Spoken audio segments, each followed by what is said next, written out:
Hi there. I'm Linda Calbham again, here to talk to you about session 3 in our Laughter, Resilience, and Wellness for Caregivers. And I really enjoyed our last class.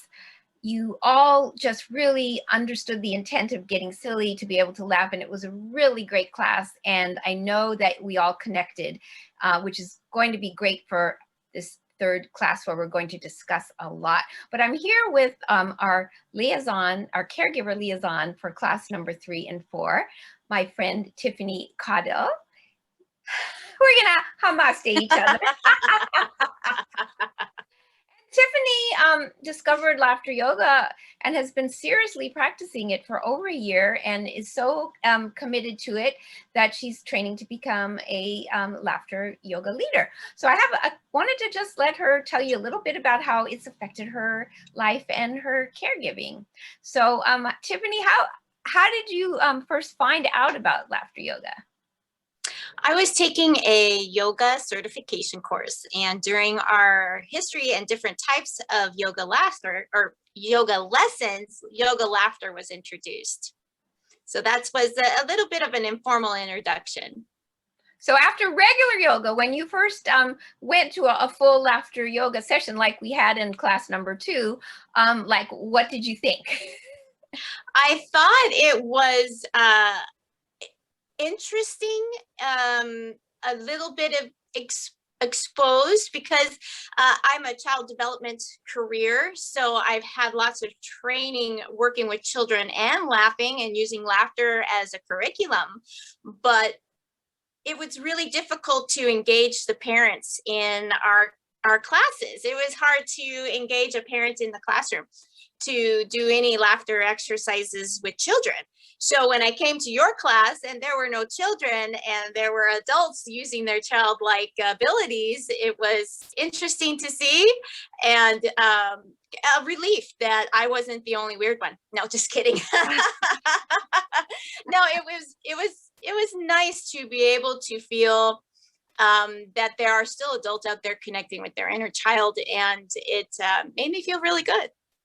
And how did you actually find the time to practice in your own life?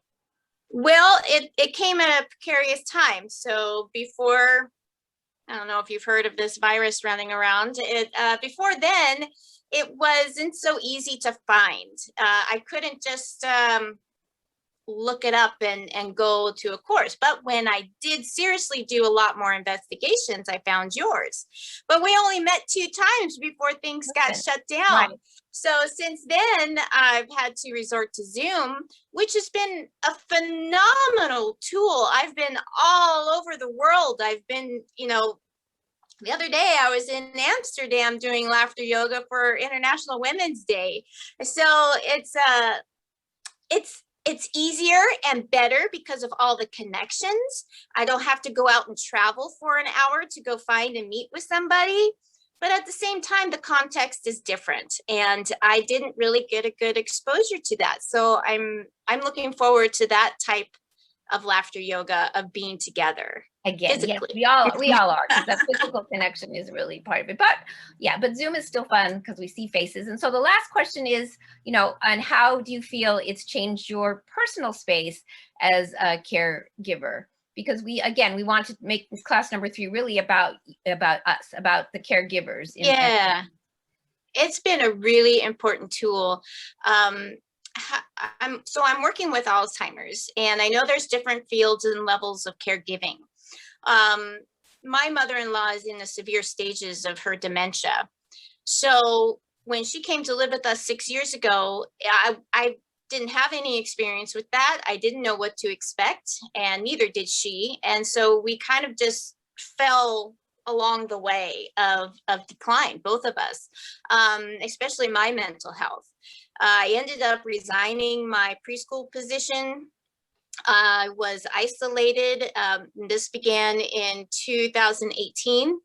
So I had to be home with her more and more to keep her safe, because she just didn't know where she was. She would leave the house and get lost. It just wasn't safe to do anything or to have anyone come over, because she comes from a World War II memory, those late memories, those most traumatic memories are her new memories. And so when people would come over, she thought that they were there to kill her.